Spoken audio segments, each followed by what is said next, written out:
With April's arrival, I sensed that Lester would plan a grand prank.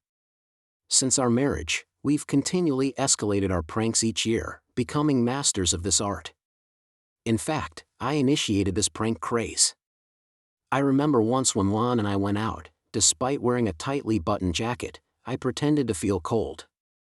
While we were strolling through the mall, I suddenly took off my jacket, revealing a t-shirt that read "I'm with stupid," complete with an arrow pointing to the side.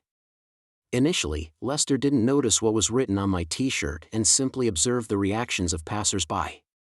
But soon, he realized that whenever I turned my body, the arrow always pointed at him. Seeing his blushing face, our prank war began. 1 year later, I received a letter disguised as an official email stating I was listed as a sexual contact of Anthony Sanders and demanded I get tested immediately.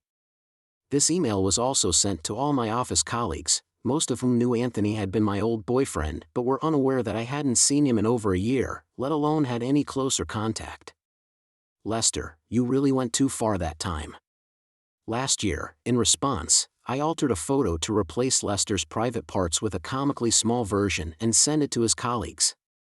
In reality, he is above average. That time he was furiously angry, leaving home for 2 nights until he finally returned. No matter how I apologized, it was useless. In the end, I had to offer 3 irresistible intimate requests before he reconsidered. After returning, he declared our pranks had gotten completely out of hand and swore never to prank me again. He seemed very sincere, but I was skeptical, almost certain he was brewing a plan for revenge. I believe this year he will reveal his most cunning strategy. I waited with a mix of anticipation and fear. I had prepared thoroughly, eavesdropped on his phone calls, even installed recording devices in his car, and meticulously reviewed our financial records for any possible clues. I swore not to fall for his tricks again. However, despite my best efforts to search, I found nothing. He was craftier than I imagined. As March ended, Lester's behavior at home seemed normal, but I remained vigilant over his every small action.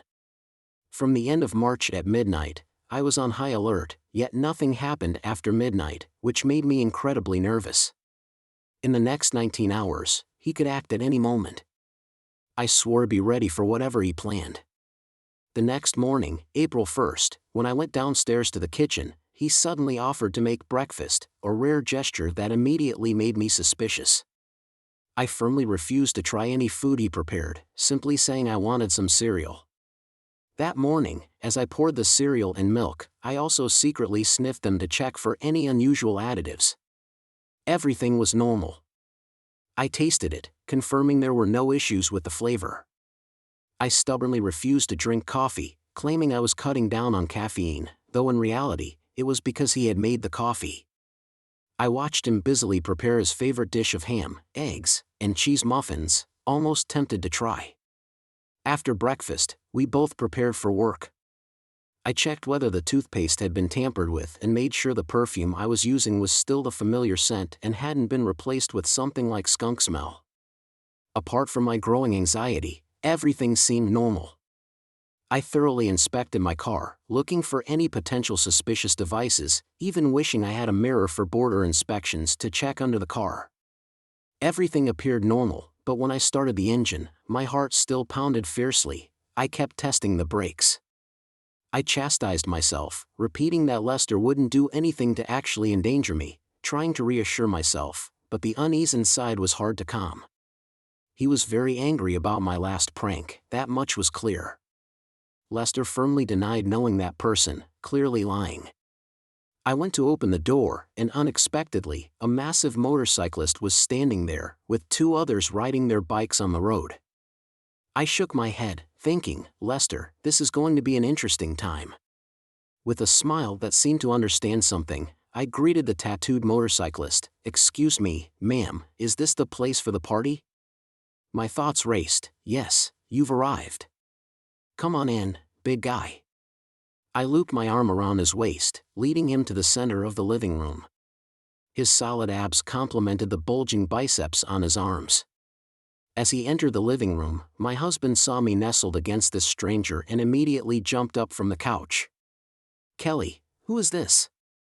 As if you didn't know, he's here to fulfill a fantasy of mine. What fantasy?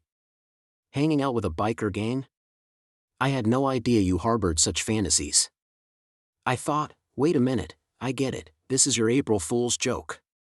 Really funny, you certainly scared me. Hadn't we agreed to stop playing like this? What do you plan to do, take him to our bedroom and make me wait in agony? Alright, buddy, my wife's joke can end now, you can leave. I'm not Paul, jerk, I'm a robber, and I'll stay unless this lady says otherwise. Good, I want you to stay, robber. I turned and exaggeratedly kissed him. Lester hurried forward, enough. He approached the robber, who quickly grabbed Lester's throat, making him fall and choke. I watched with a smile as the robber pulled me close, caressed my back, and kissed me. I responded to his kiss, feeling his excited body temperature. The scene was quite spectacular. Lester tried to approach again, but the robber knocked him down with a punch. The robber turned to me and asked, "How do you want me to handle him, or should he stay and watch?" "Let him watch, it'll teach him not to mess with me," I replied. "Alright, I'll call the others in," the robber said, heading outside to summon the other two. One of them scanned the room. "What's going on here? This doesn't look like a party." "This lady wants to play with the bikers a bit, then we'll head to the real party," the robber answered. "She's got some nice assets, I'll start from her back." "Who's that guy on the floor?" "That's her weak husband, she wants him to watch." "What do we tie him with?" "There are ropes and tape in the garage." I provided the information, and one of them went to fetch the ropes and tape. Lester shouted, "Whether this is a prank or real, Kelly, this ends our marriage." "Man up, Lester. I know this was your plan, now you're angry because I didn't act as you expected. Don't divorce me because of your own scheming. I was just having fun in front of you." Lester charged again, but the motorcyclists subdued him, tying him to a chair and taping his mouth. Their coordination surprised me, making me wonder if they had rehearsed. "Let's start the party, is there any alcohol?" one asked. "In the cabinet above the stove, and there are a few bottles of beer in the fridge, help yourselves," I directed them. The robber turned to me, "How do you want to start?"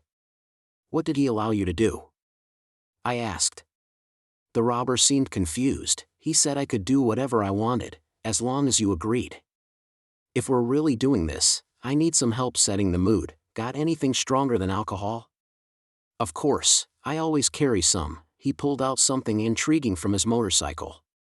After taking a sip, I found myself exchanging kisses with the three of them, mocking Lester, who seemed to struggle to break free. When the robber said, "It's time to dance, dear," he quickly ripped off my dress, stripping down my underwear. Soon, he and his companions were all naked. I started to panic, not expecting things to escalate this far. I shouted at Lester, "This is the lesson you should learn, if you dare to trick me." In the ensuing chaos, I felt powerless to stop it, but I pretended to enjoy myself, though in reality, I just wanted it to end as soon as possible.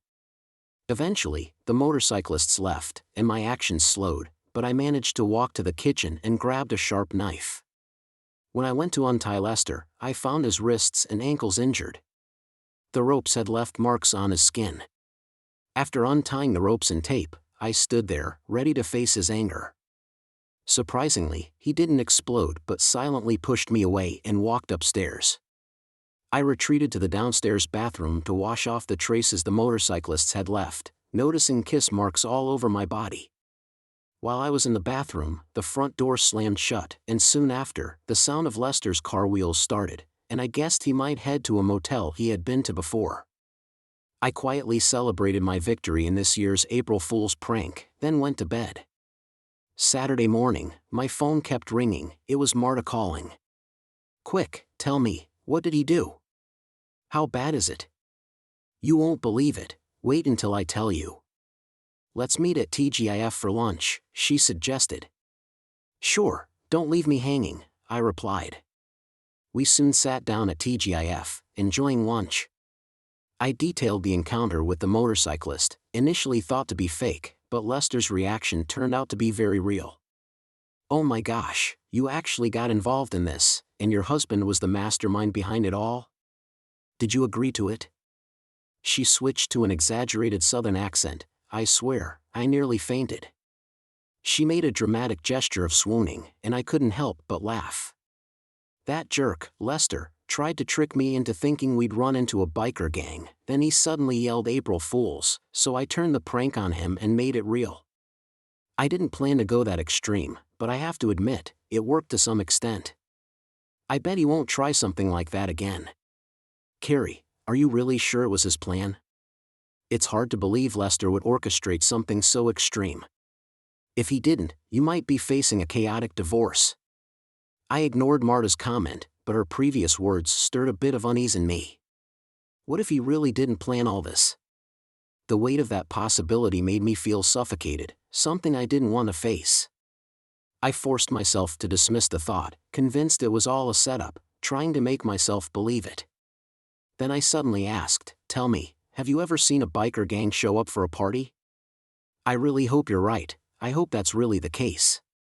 Do you know where Lester is now? Probably sulking in some motel, fuming because I ruined his prank. Just then, my phone rang. Wait a minute, Marta, it might be him. I felt a wave of disappointment realizing the call wasn't from Lester, but from an unfamiliar number. Hello. An unfamiliar voice asked, "Is this Carrie Lynch?" I muttered to myself, thinking it was a telemarketer. I'm not interested in what you're selling, and my car insurance is fine, despite what your records might show. Please don't hang up, Ms. Lynch, we're the police. Sure, this must be part of my husband's prank, tell him it didn't fool me. Ma'am, I assure you we're the police. We just visited your home and found you weren't there. We need to discuss your husband's injury, the emergency room doctor has contacted us. We've already spoken with your husband, can you come to the station now? Look for Detective Fredericks. I'm tired of this stupid game. I'll be home in an hour or whenever I have time. If you really are detectives, come by later. I hung up the phone. Carrie, the police called you, this is getting serious, shouldn't you check it out? Marta asked. The guy on the phone said he was the police, but I'm not sure if he really is. It could be another of Lester's tricks, he's taken this prank too far. I don't want to think about it anymore, let's have some dessert, I feel like chocolate. After lunch, I returned home, unsurprised to find Lester wasn't there. As I began to take off my coat to hang it up, the doorbell rang. I took a deep breath and walked to the door. Standing outside was a female officer and a man who looked like a detective, flashing their badges and requesting to come in. I was stunned, it all seemed too real, completely unexpected. Doubt filled my mind as I asked them to show their credentials again. They presented their badges, ID cards, driver's licenses, and business cards, all appearing legitimate. I apologized for my initial suspicion and welcomed them in. Only then did I remember I hadn't cleaned up the mess from the previous night.